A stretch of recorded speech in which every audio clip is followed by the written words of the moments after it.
Hello, everyone. U.S. Secretary of State Blinken is wrapping up his visit to Ukraine. There is still, for a lot of us covering the events, some confusion as to which aid is coming when, in what quantities, and so on and so forth. I think the stuff that we need the most are basically all types of ammunition. There's some weapons that Ukrainians already have on the ground, but we need Patriots. We need obviously more drones. We need more ATACMS. So we need all of that because, as you may have noticed, we've had much higher instances of projectiles sent by Russia not being intercepted. And the reason for that is not enough ammo. We know how to. We're pretty good at intercepting this shit, but you can't like throw stones at it. You have to have something. So that is what Ukraine needs right now. In the light of the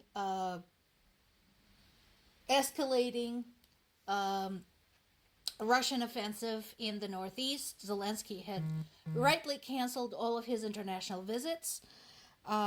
So again, all we can do is wait and see and pray that that aid doesn't come too late.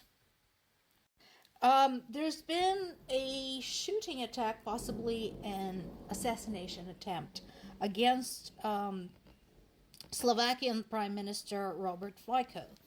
And Zelensky's trying to be a good diplomat, saying, oh, this is appalling, we shouldn't deal with it like that. But here is something I want you to take a look at. So, this gentleman won his third term as Slovakian Prime Minister last October.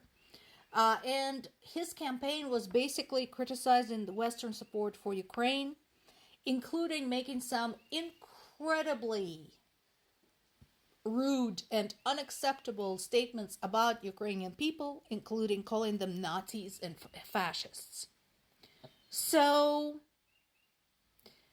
while I'm generally not in favor of vigilantism and assassinations, because as history shows us, when you assassinate one jerk, another one comes into his place, sometimes even worse, I can understand where the culprits were coming from.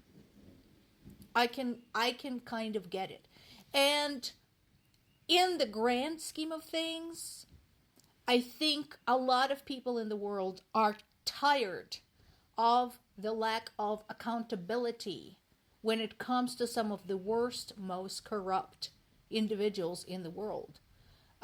We're talking, obviously, leaders such as Putin, such as his BFFs in North Korea and in China and in Iran and in Slovakia and in Hungary and, yes, in the United States.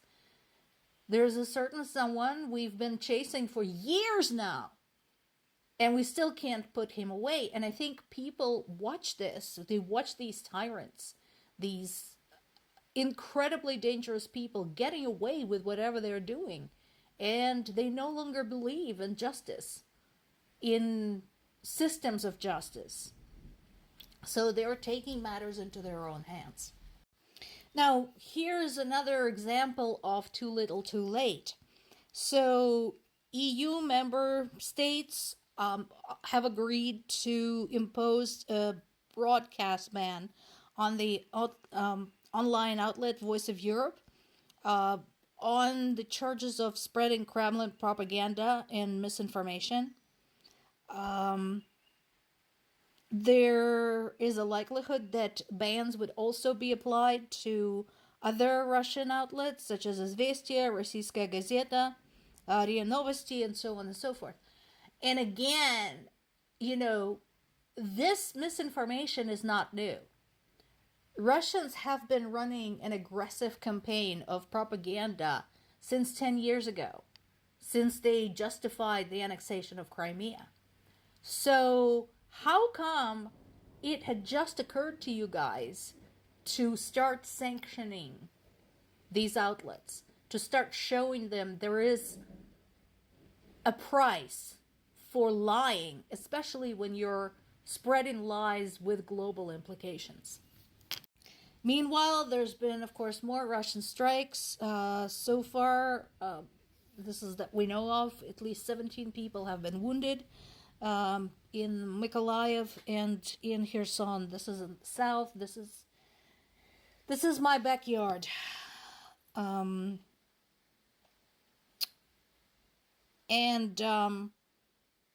The only bit of good news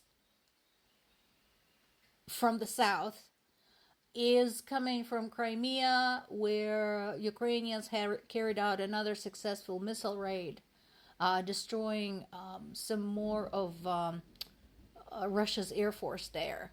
Of course, Russia's media are saying that they have shot down and destroyed all of the projectiles sent by Ukraine, and they're not entirely wrong, because the rockets were destroyed using Russian airplanes and buildings. So in the end, the projectiles were destroyed. So I'm not a huge fan of the Ivy League. They've proven themselves to be incredibly biased and sometimes poorly informed on certain subjects, especially when it comes to global politics. But this article in Harvard Gazette attracted my attention, talking about NATO's involvement in basically Ukraine's attempts to secure its own existence as a country and as a people. And, it makes some of the good points. They're not new points. That this is not just like some small territorial conflict, that this is a country's fight for survival, for its very existence as a sovereign state.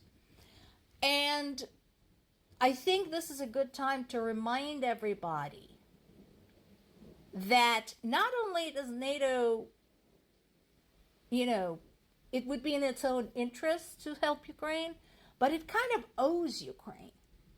Because once again, and yes, folks who know about this, I am aware that Ukraine's corrupt military leaders over the decades have been selling off Ukrainian weapons, God knows where. I know this, okay? I'm aware of this. But right now, let's talk about Ukraine's deal with NATO.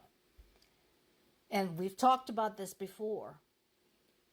When global nuclear non-proliferation became a big deal in the 90s, this was shortly after the fall of the Soviet Union and shortly after Clinton came to power. Basically, Ukraine was persuaded by NATO and Clinton to give up its stockpile of nuclear weapons, which was one of the biggest in Europe at the time. And when Ukraine said, we have this very, very dangerous neighbor over there in the east, what if they decide to attack us? NATO said, we're going to help you. What happened? We all know what happened. Then came the annexation of Crimea 10 years ago. And Ukraine said, well, we have been attacked. And NATO said, what? And Ukraine said, well, we are being attacked by a military. Can you do something? Help us? And NATO said, well, here's some sanctions. And that's how things have been since then. And then, of course, we had a full-scale invasion. So I don't think the question is whether NATO can help Ukraine. The question is whether it should. And the answer is absolutely yes, because Ukraine has been a buffer between EU and Russia, between NATO and Russia for a very long time now. I think most people in charge of NATO members understand this and should act accordingly.